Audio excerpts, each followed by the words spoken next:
हर हर महादेव। ओम नमः शिवाय। शिव भक्तों, पार्थिव पूजा की महिमा, शिव नैवेद्य भक्षण के विषय में निर्णय तथा बिल्व का महत्व, तदंतर ऋषियों के पूछने पर किस कामना की पूर्ति के लिए कितने पार्थिव शिवलिंगों की पूजा करनी चाहिए, इस विषय का वर्णन करके सूत जी बोले, महर्षियों, पार्थिव शिवलिंगों की पूजा कोटि कोटि यज्ञों का फल देने वाली है। कलयुग में लोगों के लिए शिवलिंग पूजन जैसा श्रेष्ठ दिखाई देता है, वैसा कोई दूसरा साधन नहीं है। यह समस्त शास्त्रों का निश्चित सिद्धांत है। शिवलिंग भोग और मोक्ष देने वाला है। लिंग 3 प्रकार के कहे गए हैं, उत्तम, मध्य और अधम। जो 4 अंगुल ऊंचा और देखने में सुंदर हो तथा वेदी से युक्त हो, उस शिवलिंग को शास्त्राज्ञ महर्षियों ने उत्तम कहा है। उससे आधा मध्यम और उससे आधा अधम माना गया है। इस तरह 3 प्रकार के शिवलिंग कहे गए हैं, जो उत्तरोत्तर श्रेष्ठ है। ब्राह्मण, क्षत्रिय, वैश्य, शूद्र अथवा विलोम शंकर कोई भी क्यों न हो, वह अपने अधिकार के अनुसार वैदिक अथवा तांत्रिक मंत्र से सदा आदरपूर्वक शिवलिंग की पूजा करे। ब्राह्मणों, महर्षियों, अधिक कहने से क्या लाभ? शिवलिंग का पूजा करने में स्त्रियों का तथा अन्य सब लोगों का भी अधिकार है। द्विजों के लिए वैदिक पद्धति से ही शिवलिंग की पूजा करना श्रेष्ठ है, परंतु अन्य लोगों के लिए वैदिक मार्ग से पूजा करने की सम्मति नहीं है। वेदज्ञ द्विजों को वैदिक मार्ग से ही पूजन करना चाहिए, अन्य मार्ग से नहीं। यह भगवान शिव का कथन है। दधीचि और गौतम आदि के शाप से जिनका चित्त दग्ध हो गया है, उन द्विजों की वैदिक कर्म में श्रद्धा नहीं होती। जो मनुष्य वेदों तथा स्मृतियों में कहे हुए सत्कर्मों की अवहेलना करके दूसरे कर्मों को करने लगता है, उसका मनोरथ कभी सफल नहीं होता।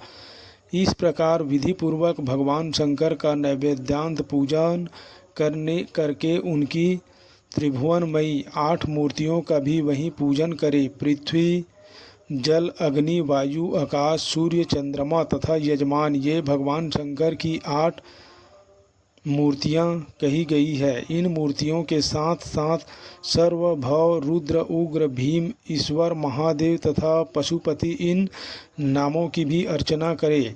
तदंतर चंदन, अक्षत और बिल्व पत्र लेकर वहाँ ईशान आदि के क्रम से भगवान शिव के परिवार का उत्तम भक्तिभाव से पूजन करे। ईशान, नंदी, चंड, महाकाल, भृंगी, वृष, स्कंद, कपर्दीश्वर, सोम तथा शुक्र, ये 10 शिव के परिवार है, जो क्रमशः ईशान आदि 10 दिशाओं में पूजनीय हैं।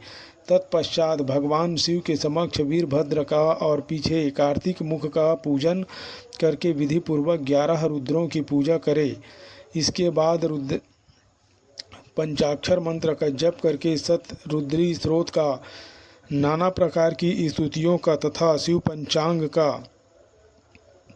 पाठ करे। तत्पश्चात परिक्रमा और नमस्कार करके शिवलिंग का विसर्जन करे। इस प्रकार मैंने शिव पूजन की संपूर्ण विधि का आदर पूर्वक वर्णन किया।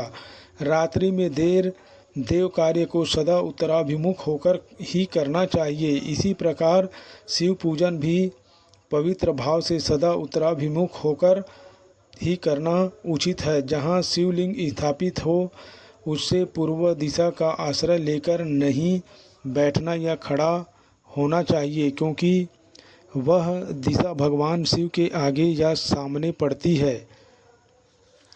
शिवलिंग से उत्तर दिशा में भी न बैठे, क्योंकि उधर भगवान शंकर का वामांग है। जिसमें शक्ति स्वरूपा देवी उमा विराजमान है। पूजक को शिवलिंग से पश्चिम दिशा में भी नहीं बैठना चाहिए, क्योंकि वह आराध्य देव का पृष्ठ भाग है। अवशिष्ट दक्षिण दिशा ही ग्रह है, उसी का आश्रय लेना चाहिए। तात्पर्य यह कि शिवलिंग दक्षिण दिशा में उत्तराभिमुख होकर बैठे और पूजा करे। विद्वान पुरुष को चाहिए कि वह भस्म का त्रिपुंड लगाकर, रुद्राक्ष की माला लेकर तथा बिल्व पत्र का संग्रह करके ही भगवान शंकर की पूजा करे, इसके बिना नहीं। मुनीश्वरों, शिव पूजन आरंभ करते समय यदि भस्म न मिले तो मिट्टी भी ललाट में त्रिपुंड अवश्य लगा लेना चाहिए। ऋषि बोले, मुने, हमने पहले से यह बात सुन रखी है कि भगवान शिव का नैवेद्य नहीं ग्रहण करना चाहिए। इस विषय में शास्त्र का निर्णय क्या है, यह बतलाइए। साथ ही बिल्व पत्र का महात्म भी प्रकट कीजिए।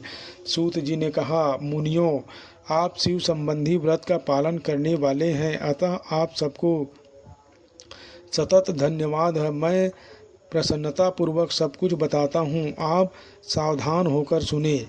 जो भगवान शिव का भक्त है वह बाहर भीतर से पवित्र और शुद्ध है, उत्तम व्रत का पालन करने वाला है तथा दृढ़ निश्चय से युक्त है। वह शिव नैवेद्य का अवश्य भक्षण करे। भगवान शिव का नैवेद्य आग्रह है, इस भावना को मानने से मन से निकाल दे। शिव के नैवेद्य को देख लेने मात्र से भी सारे पाप दूर भाग जाते हैं। उसको खा लेने पर तो करोड़ों पुण्य अपने भीतर आ जाते हैं। आए हुए शिव नैवेद्य को सिर झुकाकर प्रणाम करके साथ ग्रहण करे और प्रयत्न करके शिव स्मरण पूर्वक उसका भक्षण करे। आए हुए शिव नैवेद्य को यह कहकर कि मैं इसे दूसरे समय में ग्रहण करूँगा, लेने में विलंब कर देता है, वह मनुष्य निश्चय ही पाप से बंध जाता है। जिसने शिव की दीक्षा ली हो, उस शिव भक्त के लिए यह शिव नैवेद्य अवश्य भक्षणीय है। ऐसा कहा जाता है कि शिव की दीक्षा से युक्त शिव भक्त पुरुष के लिए सभी शिवलिंगों का नैवेद्य शुभ एवं महाप्रसाद है, अतः उसका वह अवश्य भक्षण करे। परंतु जो अन्य देवताओं की दीक्षा से युक्त है और शिव भक्ति में भी उन मन को लगाए हुए हैं, उनके लिए शिव नैवेद्य भक्षण के विषय में क्या निर्णय है, इसे आप लोग प्रेम पूर्वक सुने। ब्राह्मणों, जहाँ से शालिग्राम शिला की उत्पत्ति होती है, वहाँ के उत्पन्न शिवलिंग में रसलिंग, पाषाणलिंग, रजत एवं स्वर्ण से निर्मित लिंग में देवताओं तथा सिद्धांतों द्वारा प्रतिष्ठित लिंग में, केसर निर्मित लिंग में, स्फटिक लिंग में, रत्न निर्मित लिंग में तथा समस्त ज्योतिर्लिंगों में विराजमान भगवान शिव के नैवेद्य का भक्षण चंद्रयान व्रत के समान पुण्यजनक है। ब्रह्म हत्या करने वाला पुरुष भी यदि पवित्र होकर शिव निर्माल्य का भक्षण करके उसे सिर पर धारण करे तो उसका सारा पाप शीघ्र ही नष्ट हो जाता है। पर जहाँ चंडाल का अधिकार है, वहाँ जो शिव निर्माल्य हो उसे साधारण मनुष्यों को नहीं खाना चाहिए।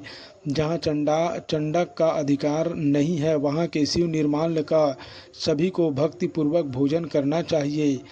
बाण लिंग, नर्मदेश्वर, लोह निर्मित स्वर्ण आदि धातुमय लिंग, सिद्धांत लिंग, जिन लोगों की उपासना से किसी ने सिद्धि प्राप्त की है अथवा जो